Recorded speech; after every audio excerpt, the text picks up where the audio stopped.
وکیل ادخل الصرح، اور ملکہ سبا سے کہا گیا کہ اندر محل کے اندر چلیے.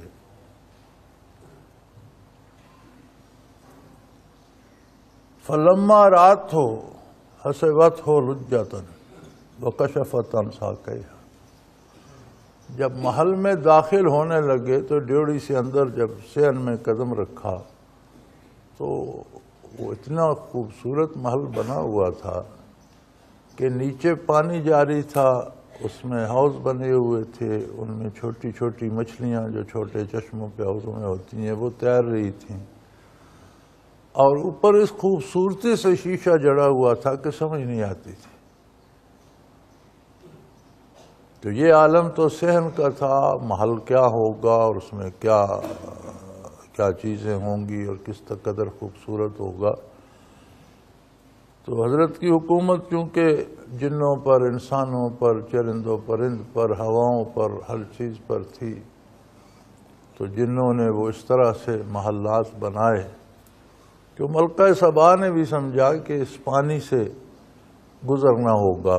کشفت عن ساقیہا، تو انہوں نے کپڑا اپنی پنڈلیوں تک اونچا کیا کہ پانی میں سے گزرنا ہے.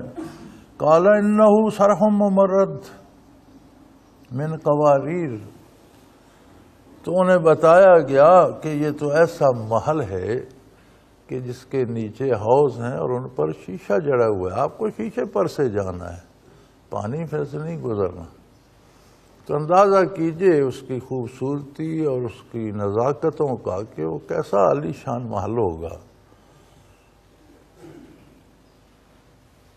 تو اس وقت اس نے کہا، قالت رب انی ظلمت نفسی واسلمت مع سلیمان للہ رب العالمین، کہنے لگی اے پروردگار ہم نے اپنے آپ پر ظلم کیا، تیری عظمت کو نہ پہچانا اور سورج کی پوجا کرتے رہے، کفر میں بھٹکتے رہے، عمریں ضائع کر دی، اپنے آپ پر ہم نے ظلم کیا.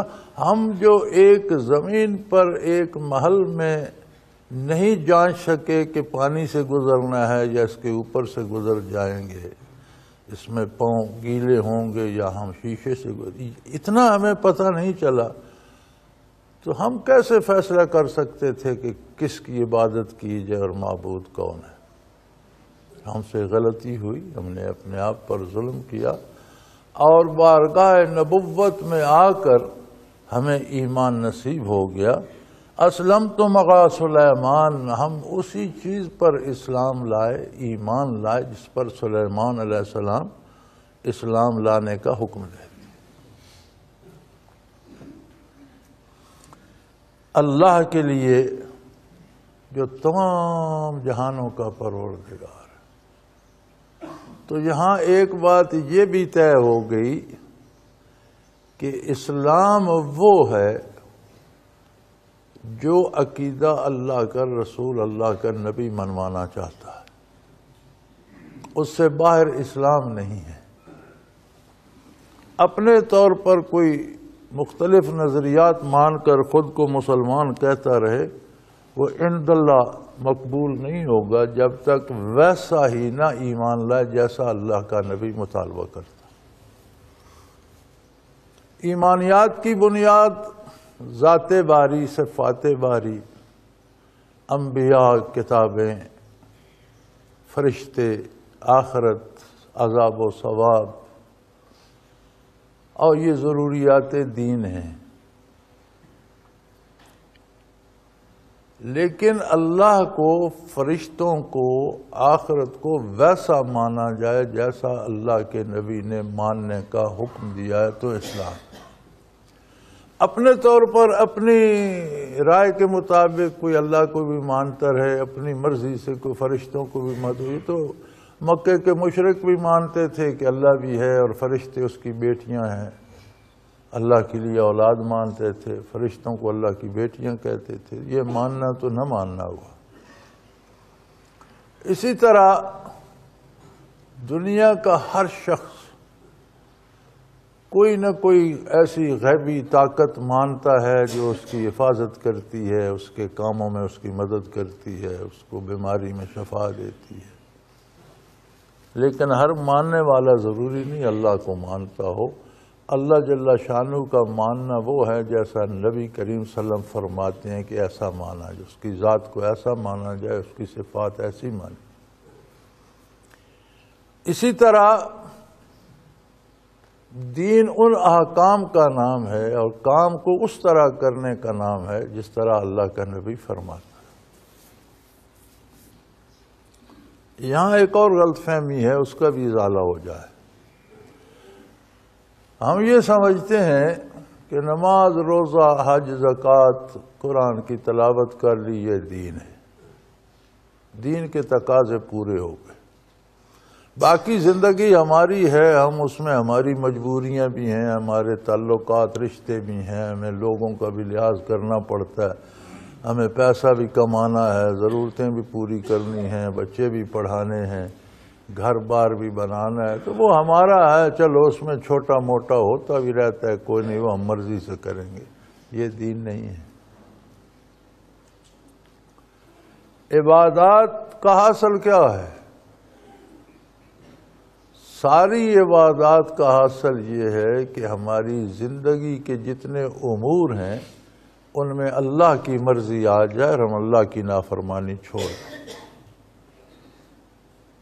تو مذہب یہی ہے جو کام ہم دن بھر کرتے ہیں، کاروبار، تجارت، مزدوری، ملازمت، دوستی، دشمنی، رشتہ داری، بچے پالنا، ماں باپ سے تعلق، اولاد سے، بہن بھائیوں سے، لوگوں سے، قوم سے، ملک سے، بین الاقوامی سطح پر جتنے دنیا کے کام ہم کرتے ہیں انہی کا نام دین ہے جب انہیں اللہ کی شریعت کے مطابق کیا۔ اصل دین یہ ہے۔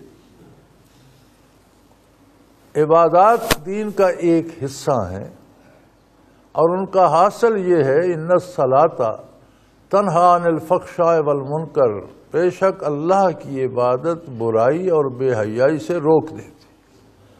یعنی اللہ کریم نے عبادات فرض کر کے ہمیں ایک قوت دی ہے جو ہمیں دنیاوی کام کرنے میں نیکی پہ قائم رکھتی ہے اور برائی سے روکتی ہے۔ تو اگر کوئی دنیاوی امور میں جائز و ناجائز کی پرواہ نہیں کرتا تو اسے یہ سوچنا ہوگا کہ اس کی عبادت ہو بھی رہی ہے کہ نہیں۔ بے شک نمازیں پڑھتا رہے، ہر سال عمرے کرتا رہے، حج کرتا رہے۔ بعض لوگ بڑے عجیب عجیب کھیل کھیلتے ہیں، لاکھوں کو لوٹ لیا، چند افراد کو پیسے دے دیے، خیرات کر دیے، سمجھا نیکی ہو گئی۔ سارا دن جھوٹ بولا، دھوکہ دیا، دولت کمائی، سال میں عمرہ کر رہے، چلو کفارہ ہو گیا۔ اس طرح نہیں ہوتا۔ اصل دین ہمارے معاملات ہیں جو ہم کرتے ہیں۔ کماتے کس طرح ہیں، حلال کماتے ہیں یا حرام، خرچ کہاں کرتے ہیں، جائز کرتے ہیں یا ناجائز، تعلقات کیسے ہیں، والدین کا حق ادا کرتے ہیں یا نہیں، اولاد کا حق ادا کرتے ہیں یا نہیں، کاروبار میں لین دین میں ایک دوسرے کے حقوق کا خیال رکھتے ہیں یا نہیں، قومی سطح پر، ملکی سطح پر، بین الاقوامی سطح پر ہمیں انسانیت کی بہتری کی فکر ہے یا نہیں۔ یہ سارا اسلام ہے، یہ سارا دین ہے۔ نماز روزہ اس لیے ہے کہ اللہ کا قرب نصیب ہو، اللہ کی بارگاہ میں 5 بار حاضری نصیب ہو، اللہ کی اطاعت کی توفیق ہو اور ان امور دنیا میں ہم اللہ کی اطاعت کر سکیں۔ تو اصل دین یہ زندگی اور اس کے امور ہیں، یہاں پتہ چلتا ہے کہ بندے میں دین ہے یا نہیں۔ تو اس نے عرض کی بار الہ ہم نے تو اپنے آپ پر ظلم کیے رکھا۔ یعنی جب بندہ دین سے ہٹتا ہے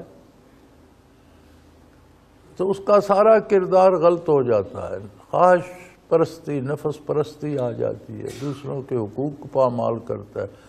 اب جب دوسروں پر جو ظلم کرنے وہ اپنے آپ پر ظلم کرنے کے مترادف۔ جب جہنم کے عذابوں کی بات آتی ہے تو اور بڑے دردناک عذاب جب قرآن کریم بیان فرماتا ہے تو اللہ کریم فرماتے ہیں ما ظلمناہم، ان لوگوں پر ہم نے زیادتی نہیں کی، ولیکن کانوا انفسہم یظلمون، اپنے آپ پر یہ ساری عمر زیادتی کرتے رہے، وہ بھگت رہے ہیں۔ تو یہ خوش نہیں ہونا چاہیے کہ میں نے فلاں کو لوٹ لیا، فلاں کو دھوکہ دے کر پیسے لے لیے، فلاں سے جھوٹ بول کر کام نکلوا لیا۔ یہ اس کے ساتھ ظلم تھوڑا ہے اور اس کے بدلے میں جو سزا ملے گی اپنے آپ کے ساتھ ظلم زیادہ ہے۔ اور عبادات اس لیے ہیں کہ ہم اپنے آپ کے ساتھ ظلم کرنے سے رک جائیں۔ عبادات دین کا اہم حصہ ضرور ہے، لیکن صرف عبادات ہی دین نہیں، اصل دین عملی زندگی ہے۔